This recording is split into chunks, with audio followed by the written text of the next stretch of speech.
नमस्कार, जय श्री कृष्णा, राधे राधे। आप सभी का ब्रज दर्शन ब्लॉग में स्वागत करती हूँ। आशा करती हूँ आप सभी बहुत अच्छे होंगे। तो मित्रों, आज के इस वीडियो में हम जानेंगे सर्वप्रथम अमावस्या कब है, इसका मुहूर्त और समापन की तिथि। तो आप वीडियो में अंत तक बने रहिएगा और ये जानकारी का लाभ उठाइएगा। और वीडियो के अंत में सर्वप्रथम अमावस्या कथा भी जानेंगे कि सर्वप्रथम अमावस्या की कथा क्या है। सर्वपितृ अमावस्या श्राद्ध काफी महत्वपूर्ण माना जाता है, क्योंकि इस तिथि पर पितरों का श्राद्ध किया जाता है। जिनकी मृत्यु की तिथि का पता नहीं होता या किसी कारण उनका श्राद्ध छूट गया हो, तो कहते हैं कि इस दिन श्राद्ध करने से सभी पितरों की आत्मा को शांति मिलती है। वो मतलब भूले चूके सभी पितृ अमावस्या के, ये जो सर्वप्रथम अमावस्या है, इसका श्राद्ध करने से उसमें शामिल हो जाते हैं, मतलब उनको वो सब फल मिल जाता है। तो श्राद्ध को महाफलय विसर्जन के नाम से भी जाना जाता है। बहुत लोग ये अमावस्या को महाफलय विसर्जन के नाम से भी जानते हैं। ये श्राद्ध अश्विन अमावस्या के दिन पड़ता है। तो चलिए जानते हैं इस साल सर्वप्रथम अमावस्या कब है और इस दिन क्या करना चाहिए। तो 2 अक्टूबर को सर्वप्रथम अमावस्या है और इस तिथि का जो प्रारंभ हो रहा है वो अमावस्या तिथि 1 अक्टूबर को रात को 9:39 से शुरू हो रही है और अमावस्या तिथि का जो समापन है वह 3 अक्टूबर 2024 को रात के 12:18 से। तो अमावस्या तिथि का श्राद्ध परिवार के उन मृतक सदस्यों के लिए किया जाता है जिनकी मृत्यु अमावस्या तिथि, पूर्णिमा तिथि या फिर चतुर्थी तिथि पर हुई हो। इसके अलावा जिन लोगों की मृत्यु तिथि याद ना हो, उनका भी श्राद्ध मतलब इस तिथि पर कर सकते हैं। कहते हैं सर्वपितृ अमावस्या पर श्राद्ध करने से सभी पितरों की आत्मा को शांति मिलती है। इस दिन सुबह जल्दी उठकर स्नान कर खुद को शुद्ध कर लें। उसके बाद सूर्य देव को जल दें। फिर घर में बिना लहसुन प्याज के भोजन बनाएं, जिसमें पूड़ी, खीर, सब्जी ये सब चीज शामिल करें और जो आपकी श्रद्धा हो अच्छे पकवान बनाएं। फिर अपने पितरों को याद करें, उनमें से ठाकुर जी का भोग लगाएं और पितरों के लिए भी एक जैसे थोड़ा सा भोजन निकालें, सब में से थोड़ा थोड़ा, और वो पितरों को समर्पित करके गाय को खिलाएं। इसके बाद ब्राह्मण को भोजन कराएं, साथ ही ब्राह्मण को कुछ दान दें, दक्षिणा दें। आइए मित्रों, अब हम जानते हैं कि इस दिन कौन से वो 10 कर्म हैं जिन्हें हमें करने से बचना चाहिए, और नहीं तो हमारे पितृ नाराज हो सकते हैं। विधिवत रूप से श्राद्ध करना और शास्त्र में समस्त नियमों से ही श्राद्ध करना चाहिए, अन्यथा पितृ नाराज हो जाते हैं। मित्रों, सबसे पहले श्राद्ध, जिस दिन श्राद्ध है उस दिन जैसे तर्पण करना चाहिए पितरों के नाम से, और पितरों के लिए भोजन जैसे निकाल कर उनको फिर गाय को खिलाना चाहिए, जिससे कि पितरों को वो प्राप्त हो सके। फिर आप ब्राह्मणों को जैसे गाय को अपने भोजन में से, जो आपने भगवान का भोग लगाया उसमें से गाय को निकाल कर गाय को दें, जिससे कि अपने पूर्वजों को प्राप्त हो वो भोजन। और फिर ब्राह्मण को भोजन कराएं, उसमें आप अपनी श्रद्धा अनुसार वस्त्र दान करें या जो आप दान करना चाहते हैं यथाशक्ति। फिर आप ब्राह्मण को दक्षिणा देकर विदा करें। दूसरा, आप जैसे श्राद्ध के लिए सबसे जो श्रेष्ठ समय माना गया है वो दोपहर का माना गया है, जैसे कुतुब काल और रोहिणी काल। कुतुब काल के किए गए दान का अक्षय फल मिलता है। प्रातः काल और रात्रि में श्राद्ध करने से पितृ नाराज होते हैं, तो सुबह ही सुबह श्राद्ध नहीं करना चाहिए, 12 बजे के बाद ही श्राद्ध करना चाहिए। कभी भी रात में श्राद्ध ना करें, क्योंकि रात्रि राक्षसी का समय होता है और दोनों संध्याओं के समय भी श्राद्ध कर्म नहीं किया जाता।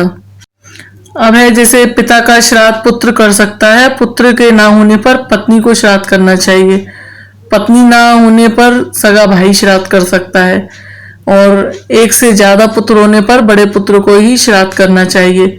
उक्त नियम से श्राद्ध ना करने पर पितृ नाराज हो जाते हैं। कई घरों में बड़ा पुत्र है फिर भी छोटा पुत्र अगर श्राद्ध करता है, और छोटा पुत्र यदि अलग रह रहा है तब भी वह सभी को एक जगह एकत्रित होकर श्राद्ध करेगा, तो पितृ नाराज नहीं होंगे, और ऐसे सबको मिलकर श्राद्ध करना चाहिए। और फिर आपको जैसे श्राद्ध के 15 दिनों में ये 15-16 दिन जो श्राद्ध चलते हैं, कम से कम जल का तर्पण जरूर करना चाहिए। रोज आपको तर्पण करना चाहिए अपने पितरों के नाम से। कहा जाता है चंद्रलोक के ऊपर और सूर्यलोक के पास पितृलोक होने से वहां पानी की कमी होती है। जल के तर्पण से पितरों की प्यास बुझती है, वरना पितृ प्यासे ही रहते हैं। इसलिए 15-16 दिन तक, श्राद्धों तक रोज आपको तर्पण करना चाहिए।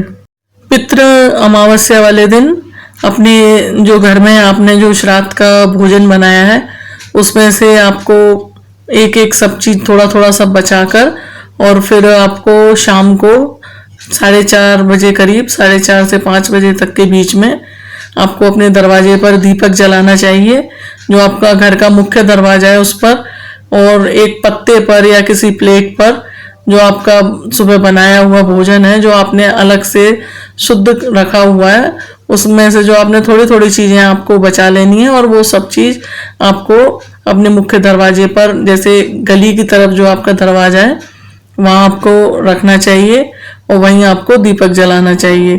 और आपको एक लोटे से या जग से पितरों के लिए पानी देना चाहिए। ये काम आपके लिए करना बहुत आवश्यक है। ये पितृ जैसे अमावस्या वाले दिन आपको ये काम जरूर करना चाहिए। और सबके जैसे अलग अलग महत्वता है, सबके यहाँ अलग अलग रिवाज हैं, लेकिन जहाँ तक माना गया है, ये सबके यहाँ माना जाता है कि अपने दरवाजे पर दीपक जलाना, मुख्य दरवाजे पर, और पितरों को, जैसे कहा जाता है कि पितरों को प्यासा नहीं विदा करते, तो पितरों को पानी पिलाया जाता है।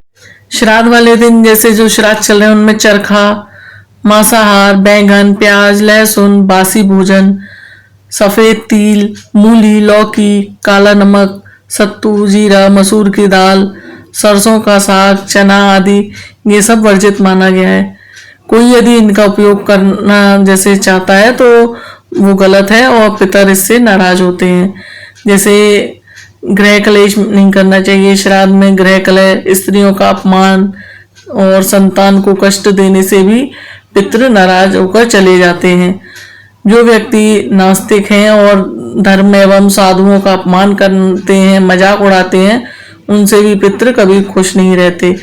जो व्यक्ति पीपल के वृक्ष को काटता और पशुओं को सताता है, उससे भी पितृ हमेशा नाराज रहते हैं।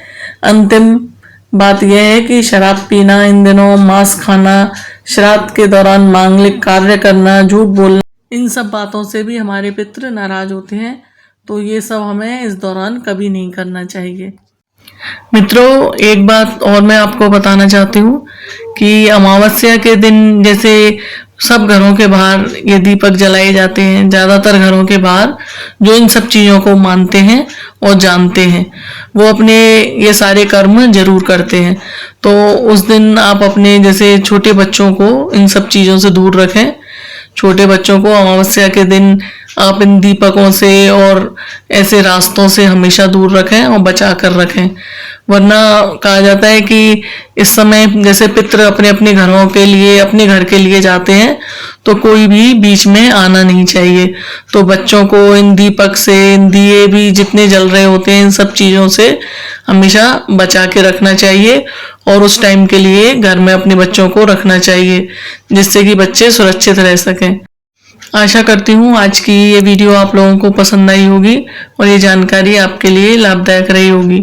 अगर ये जानकारी आपको पसंद आई है तो आप इस जानकारी को अपने परिवारजनों, मित्रजनों के साथ शेयर करें, और इस वीडियो को लाइक करें और कमेंट करें, और चैनल पर अगर नए आए हैं तो चैनल को सब्सक्राइब जरूर करें।